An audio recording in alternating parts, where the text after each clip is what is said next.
Hello! Welcome. Welcome.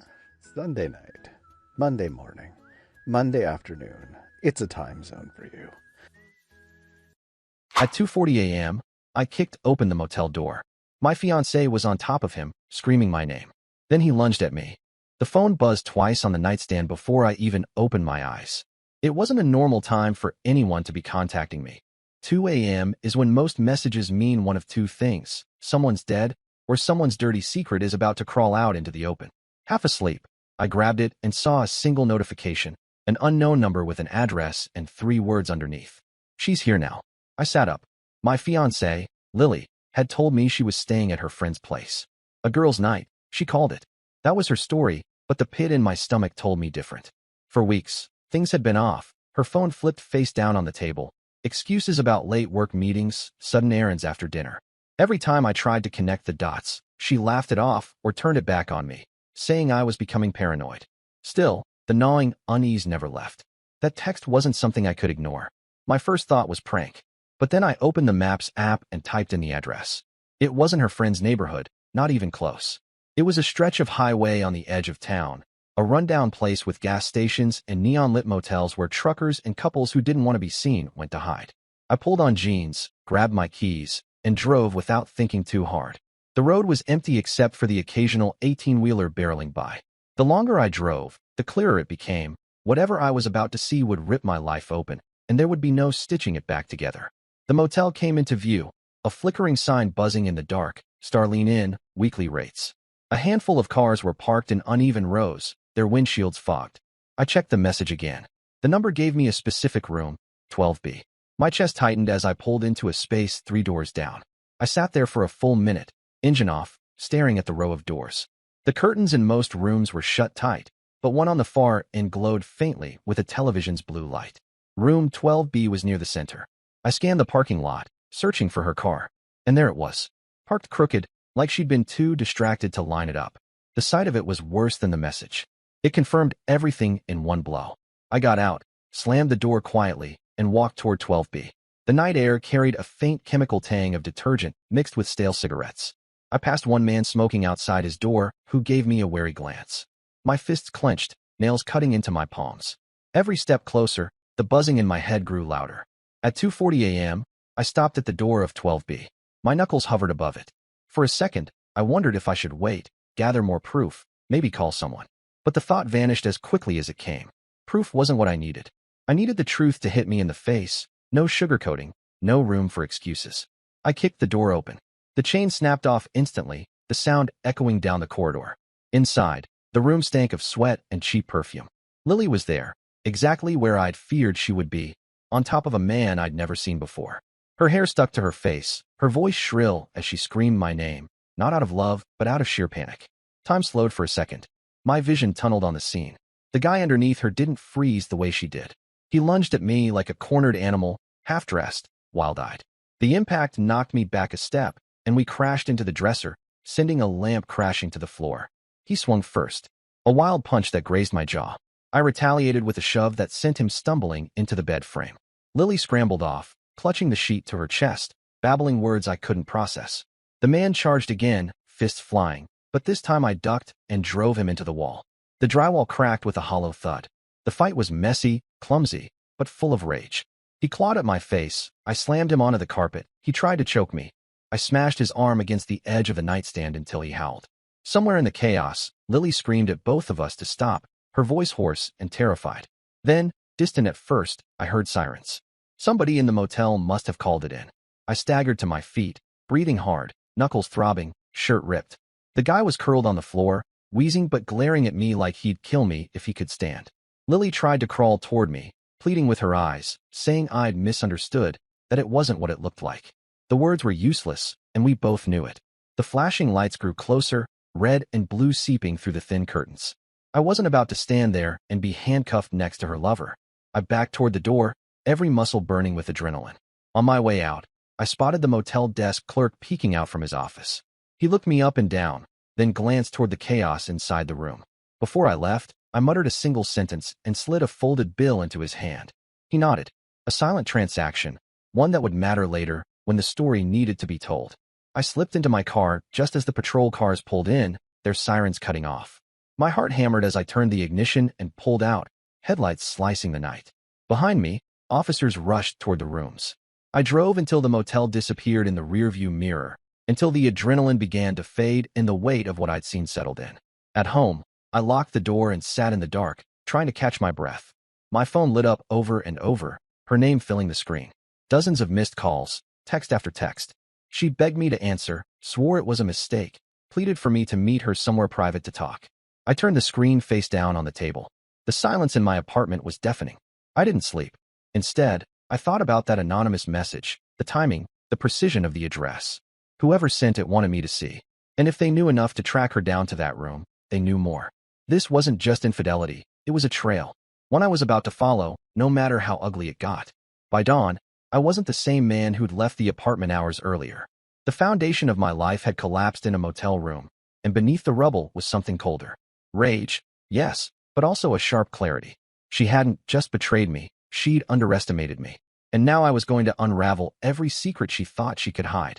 The clock read 7:15 when I finally stood up, grabbed a notepad, and began writing down every detail I could remember. The car in the lot, the room number, the clerk's expression, the man's build, the way Lily's phone had buzzed on the nightstand before I left. A case file, piece by piece, taking shape. The night wasn't the end. It was only the opening move. Morning light didn't bring calm. It brought clarity that felt heavier than rage. The apartment smelled faintly of cold coffee, and my notepad with scrawled notes sat on the table like a dossier. Every detail of that night replayed. Lily's voice breaking when she saw me, the stranger's fists, the police sirens painting the curtains red and blue. None of it would fade. It etched deeper with each passing hour. The first step wasn't confrontation. I already had enough of that in the motel. What I needed now was understanding. Who was the man? How long had this gone on? Why had I received that anonymous message at exactly 2 a.m., the kind of timing no coincidence could explain? I opened Lily's laptop. She wasn't careful with passwords. Months together had made her comfortable enough to believe she never needed to hide them. That arrogance was my advantage. I scanned through browser history, emails, receipts. There it was, a pattern I had overlooked before. Late-night Uber trips, charges at restaurants across town on the nights she swore she was home with her friend. Small gaps that lined up too neatly with her excuses. The man had a name. His card appeared on one of the receipts, Carter. A high-end bar receipt listed his name alongside hers. At first glance it could have been coincidence, two patrons paying separately. But the timestamps matched, and the clerk's scribble on the paper marked them as a pair. I searched his name through her social media. He appeared in the background of photos from her office holiday party. A man in his early 30s, sharp suit, confident smirk. Too polished for a random fling. It meant this wasn't accidental. It was calculated. She had been carrying on with someone connected to her daily life. The next step was tracking movements. I logged into our shared phone account. Location history never lies. Every Thursday for the past 2 months, her phone pinged in the same section of town, always near that motel stretch or one of 2 restaurants. She wasn't clever about covering her tracks, probably assuming I trusted her too much to notice. By mid-afternoon, I had mapped a timeline of their meetings. 2 months of Thursday nights, at least 3 overnights at the motel, and several weekday lunches where she had claimed to be slammed with work. It wasn't a slip. It was a routine. Anger surged, but anger was useless unless it was sharpened. Instead of smashing her phone or storming into her office, I planned. She had thought secrecy was her shield, but I was already 2 steps ahead. The anonymous message still bothered me. Someone had wanted me to see the truth. It meant Lily and Carter weren't as discreet as they believed. Someone close enough to notice had grown tired of watching. The clerk at the motel had eyes on them, sure, but why would he risk sending me a text? It had to be someone who knew both of them. I considered Lily's friend circle. One of them might have snapped, unable to watch her betray me while pretending to support our engagement. Or it could have been someone from Carter's side. Maybe he wasn't as free as he looked. Maybe there was another person he had betrayed along the way. That evening, I left the apartment and drove back to the Starline Inn. The same buzzing neon sign glared at me. The clerk was still there, perched behind his desk with a magazine. His expression barely shifted when he saw me. Without a word, I slid another folded bill across. He pocketed it and leaned forward. He remembered her. He remembered the man. Not their names, but enough details to match what I already knew. They'd been there before, always cash, always room 12B or 15. Once a week, never more, but always consistent. The last time before last night had been the Thursday before. He hadn't sent the message, though. His shrug was genuine. and the way he avoided my eyes told me he wanted nothing more to do with it. I left unsatisfied, but not empty-handed. At least I confirmed their pattern, and the clerk had no reason to lie. His money was already pocketed. Back home, Lily's messages kept flooding in. Pleased to talk, promises to explain. She wanted a meeting, a private conversation, a chance to spin her story before it spread. I ignored every attempt.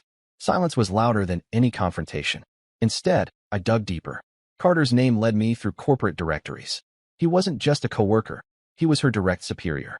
A manager with authority over her projects. It explained her late nights, her sudden promotions, her reluctance to discuss office politics.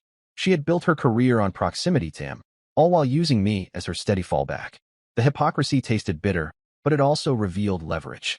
If I exposed them, it wasn't just betrayal, it was workplace misconduct. He risked his job. She risked hers. That knowledge steadied me. The next few days, I watched her unravel from a distance. She showed up at my apartment twice. I didn't open the door. Through the peephole, I saw her pacing, knocking, her eyes rimmed red. She left notes slid under the door. I didn't read them. Each unanswered attempt made her more frantic. By Friday, the escalation came. A pounding at the door at midnight. This time it wasn't Lily, it was Carter. Two men stood behind him, broad-shouldered, the type who thought intimidation solved problems. My building's security camera caught the scene. Carter demanding to be let in, his men shifting like enforcers waiting for orders. I stayed silent, lights off, camera rolling. They pounded for 10 minutes before leaving, muttering threats loud enough for the microphone to catch.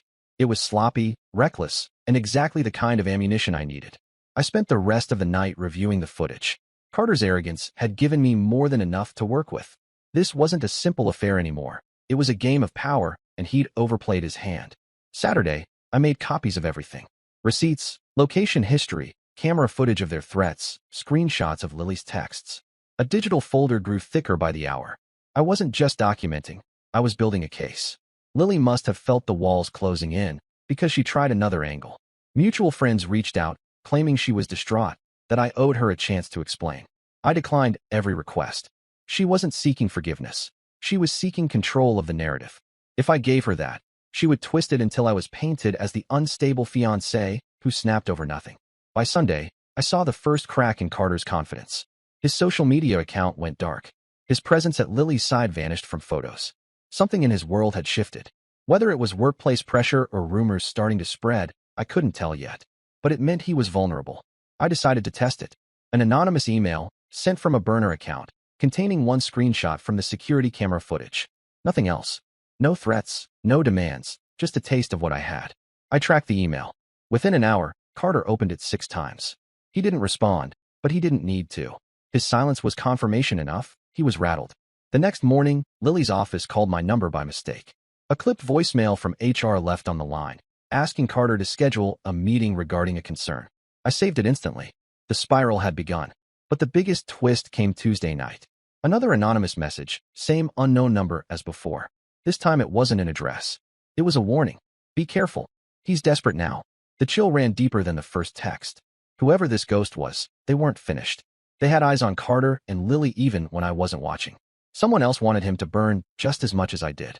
And desperation made men sloppy. I felt it in my bones. Carter wouldn't back down quietly. He was about to make his move. I slept with the lights off, the front door bolted, my phone set to record at the slightest sound. Every shadow in the apartment seemed sharper, every creak louder. I wasn't paranoid, I was prepared. Because when he came again, I'd be ready, and this time I wouldn't just collect evidence. I'd turn it back on him in ways he couldn't crawl out of. The affair wasn't just exposed. It was detonating, and I was holding the detonator. The warning text replayed in my head for days. Be careful. He's desperate now. It confirmed 2 things. 1, someone had eyes on Carter and Lily that I didn't. And 2, I wasn't fighting this alone. There was another hand moving the pieces, someone who hated them enough to feed me ammunition. I kept my life quiet, but I was never idle. Every shred of evidence went into duplicate drives stored in different places. Paper copies in a locked drawer. Video files encrypted online. I wasn't paranoid. I was building insurance. If Carter tried to push me again, I wanted everything ready to detonate without warning. The first strike wasn't mine, though. It came from his side. On Thursday morning, my phone buzzed with a call from a number I didn't recognize. A police officer asked me to come in for questioning about an altercation. My stomach tightened. Carter had made his move. At the station, they played a shaky video of me outside my apartment. Carter's voice rang in the background, claiming I had threatened him and his men. The clip was cropped, selective, a far cry from the full security footage. I didn't flinch. I told the officer I had complete video recordings with audio from my building's security system. Their expressions shifted the moment I mentioned it. Back home, I delivered the files within an hour. Full footage. Carter pounding on my door with 2 hired thugs, shouting threats, not me. I included timestamps, camera logs, everything neatly prepared. By evening, the officer called me back. The case was closed in my favor. Carter had attempted to file a false report, and now his credibility with law enforcement was compromised. The win was satisfying, but it was just the beginning. I decided it was time to bleed him in ways he couldn't hide from. That weekend, I visited Lily's parents. They had always looked at me as the steady one, the reliable man she was lucky to have. I walked into their living room with a folder. No drama, no accusations, just evidence laid out piece by piece. Receipts, location logs, security footage stills. Their faces shifted from confusion to horror as the puzzle came together. Her father clenched his jaw. Her mother covered her mouth, speechless. They didn't argue. They didn't defend her. They only asked me one thing. What did I plan to do? My answer was simple. I wasn't seeking reconciliation. I wanted distance, but I also wanted them to know who their daughter truly was. They promised they would deal with her. The next day, Lily's frantic messages changed tone. No longer pleading, they turned to fury. Her family had cut her off. She blamed me, accused me of betrayal, tried to twist the story so that she was the victim. I ignored her words. They weren't aimed at me. They were desperate attempts to convince herself. But humiliation worked best in layers. Carter was next. I drafted an anonymous package and sent it to his company's HR department. Inside, evidence of his relationship with Lily, timestamps proving they met during work hours, and notes connecting promotions she received to his direct involvement. I didn't include everything, just enough to open the door to investigation. Within a week, whispers spread through her office. Lily lost assignments. Carter stopped showing up to team meetings. He had power once, but authority crumbles fast when suspicion attaches to it. Still, I didn't stop there. Psychological pressure was as effective as evidence. I sent Carter another anonymous email, this time with a single sentence. You don't know what I have left. Attached was a blurred still frame of him at the motel, just recognizable enough to shake him. He didn't reply, but his behavior told the story. Mutual friends saw him drinking heavily at bars, his usual arrogance eroded. Lily began showing up at his apartment in daylight, desperate for scraps of reassurance. They weren't united by passion anymore. They were chained together by mutual destruction. The escalation came on a Tuesday afternoon. I was leaving a coffee shop when Lily appeared, blocking my path. Her face was pale, hair unkempt, eyes bloodshot. She demanded answers in a voice louder than the street noise around us. People stared as she flailed, her words tumbling out about ruined reputations, her parents turning on her, whispers at work. She tried to force the blame on me in front of strangers, painting herself as the wounded partner. I let her rant. The longer she spoke, the more onlookers pulled out phones, recording her meltdown. When she realized she had no control of the scene, she bolted, face burning with shame. By evening, videos of her shouting circulated online among acquaintances. Humiliation wasn't just private anymore, it was viral. Carter, desperate, tried another counterstrike. This time he cornered me in a parking lot. His fists clenched, veins bulging, he looked ready to break. Instead of engaging, I raised my phone, screen already recording, thumb hovering over send. I reminded him without words that every move he made was documented. He froze, eyes flicking between my steady hand and the camera lens. Rage couldn't overcome exposure. He backed away, muttering threats he knew he couldn't act on. But desperation breeds recklessness. 2 nights later, I found my car keyed, long scratches running across the side. A petty act, but one that revealed his unraveling. I filed a report, included footage of him lurking near the lot, and handed it all to the police. It didn't lead to immediate arrest, but it stacked another charge in his growing file. By now, Lily was unraveling faster than Carter. Stripped of family support, alienated at work, mocked online, she tried one last maneuver. She left a letter at my door, pages of tangled justifications. She admitted to the affair but painted it as a lapse, claimed Carter had manipulated her, that she had been confused. She begged for a private meeting, promising to end things if I would only give her another chance. I read the letter once. Then I filed it away with the rest of my documentation. Her words weren't confessions, they were strategies. She didn't want forgiveness. She wanted control restored. The next turning point came through Carter's collapse. His employer suspended him pending investigation. The HR meeting I had triggered grew into a formal case, and his position was stripped overnight. He went from commanding presence to disgraced liability. That's when his true desperation boiled over. Late Friday night, I heard footsteps outside my door. I watched through the peephole as he stood there, face twisted, gripping something metallic. A tire iron. He muttered under his breath, pacing like a man rehearsing violence. I dialed the police silently. Sirens cut through the night within minutes, and I filmed as officers tackled him in the hallway. He screamed, cursed, tried to spit accusations at me. None of it mattered. The weapon in his hand told the story. That arrest sealed his downfall. I handed over everything. Emails, footage, receipts. The detectives didn't need convincing. He was booked for attempted intimidation with a weapon, falsifying a report, harassment. His reputation in the city collapsed overnight. Lily's collapse was different. Without him, she had no anchor. Friends avoided her, colleagues whispered, her parents closed their doors. She was left floating in the wreckage of choices she had thought would make her powerful. Watching it unfold, I didn't feel triumph. What I felt was control returning. She had gambled with my trust, and I had turned her gamble into a weapon against her. Every lie she told had become a brick in the wall closing in on her. Every attempt to twist the story had only made the collapse louder. But I wasn't finished. I still didn't know who had sent the first message, or why. That anonymous figure remained a ghost in the background, the spark that had lit everything on fire. And part of me knew their presence meant the story wasn't over. The real detonation was still coming. Carter's arrest didn't erase the tension. It magnified it. Once he was booked, I expected silence, maybe relief, but instead I felt the pressure shift. The anonymous warnings had been right. He had been desperate, reckless, and he had crossed the line. But if Carter was in custody, then who was still watching me from the shadows? The days following his arrest were quiet on the surface. Lily vanished. Her messages stopped. Her friends no longer spoke her name. At work, rumors swirled. She had been called into HR for questioning, her connection to Carter now undeniable. Projects pulled from her desk, colleagues avoiding eye contact. She tried to cling on, but it was obvious she was marked. Meanwhile, Carter's mugshot appeared in local news feeds.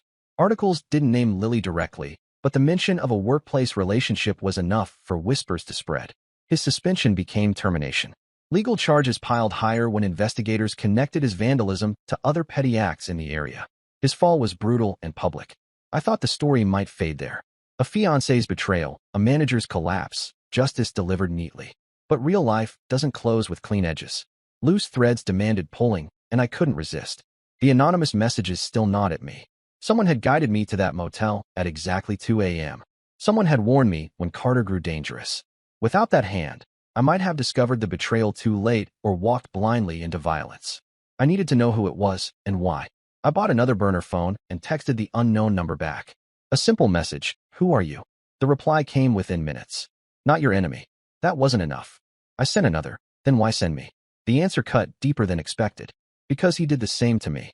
The pieces shifted. This wasn't about loyalty to me. This was about vengeance. Carter hadn't just betrayed me. He had left a trail of destruction behind him, and someone else he'd burned had decided to use me as the blade. The next evening, I got the full picture. Another message buzzed through, this time with a photo attached. A woman, mid-30s, standing beside Carter in a corporate event snapshot. I recognized her faintly from the holiday party photos Lily once showed me. She had been his subordinate too. She wrote, "My name is Dana. He promised me everything, used me, and left me to rot while he moved on to her. When I saw he was playing the same game with your fiancé, I made sure you knew. I wanted him exposed. I wanted her exposed too." Her confession hit with brutal clarity. Carter hadn't been selective. He had been greedy, climbing his career and feeding his ego on women who trusted him. Dana had been the casualty before Lily. Now she had turned her pain into fuel, ensuring I became the executioner. I didn't respond immediately. Part of me wanted to cut all ties, to avoid being used again. But the other part respected her honesty. She hadn't lied. She hadn't pretended it was altruism. She wanted revenge, and she had found me at the right time. With Carter jailed and Dana's motives revealed, I thought Lily might finally collapse quietly. Instead, she tried one last desperate act. On Sunday, I received a formal letter from her lawyer. A claim that I had harassed her, that I had ruined her career with false accusations, that I had spread lies to her family. She wanted damages, an apology, leverage to salvage something from the wreckage. I didn't panic. I compiled the entire archive. Location history, motel receipts, the clerk's testimony, security footage of Carter's threats, her own handwritten letter begging for forgiveness. I forwarded it all to my attorney, who responded on my behalf with one word stamped across the counterclaim: dismissed. By the time her lawyer reviewed the evidence, her case dissolved. She had walked into court carrying a story built on sand, and I had brought the storm that buried it. That was the last official move she made. When it failed, her silence was permanent. Friends later told me she had moved into a small rented room near the outskirts of town, living paycheck to paycheck on temp jobs, her resume poisoned by whispers and gaps she couldn't explain. She became invisible in the same city where she once flaunted her rise. Carter's fall was worse. His trial stretched for months, the charges sticking one by one: false police report, vandalism, attempted intimidation. His arrogance turned into rage in court, but rage only hardened the case against him. He was sentenced to 18 months. His career was gone before the cell door even shut. As for Dana, she disappeared back into her own life. We never met in person. She didn't want to. Her role was done, her vengeance complete. Occasionally, I'd see her name pop up in company memos online, attached to another firm she had joined. She had moved forward. Perhaps lighter, perhaps not. But she had gotten what she wanted: Carter's destruction. And me? My life didn't snap back into place. Engagement gone, trust shattered, nights restless. But I didn't collapse either. I rebuilt in small steps. Sold the apartment, moved across town, started running in the mornings just to clear the weight from my chest. I wasn't chasing new love. I was chasing silence, the kind that didn't hide lies in the corners. Looking back, the motel door at 2:40 a.m. wasn't just the moment I caught a fiancé's betrayal. It was the moment the entire facade cracked open, exposing not just Lily's lies but the web Carter had woven, the trail Dana had suffered, the arrogance of people who believed secrets could be hidden forever. Consequences didn't land all at once. They rippled outward. Lily lost her family, her career, her reputation. Carter lost his freedom, his power, his image. Dana reclaimed her agency by pulling the strings in the shadows. And I walked away carrying scars, yes, but also clarity. I learned that betrayal doesn't bury itself. It festers until someone drags it into daylight. Sometimes that person is the victim. Sometimes it's another victim, watching from the sidelines, waiting for their chance to strike. The night at the motel had started as a moment of rage, fists against fists, shouts in a room that stank of sweat and lies. But it ended months later with silence. Her silence, his silence, the kind that only comes when the truth has destroyed every place left to hide. And that's the story. If you're still here, that means you're one of us. So go ahead, hit that subscribe button. I drop new chaos every single day, and trust me, tomorrow's story, it's even worse than this one.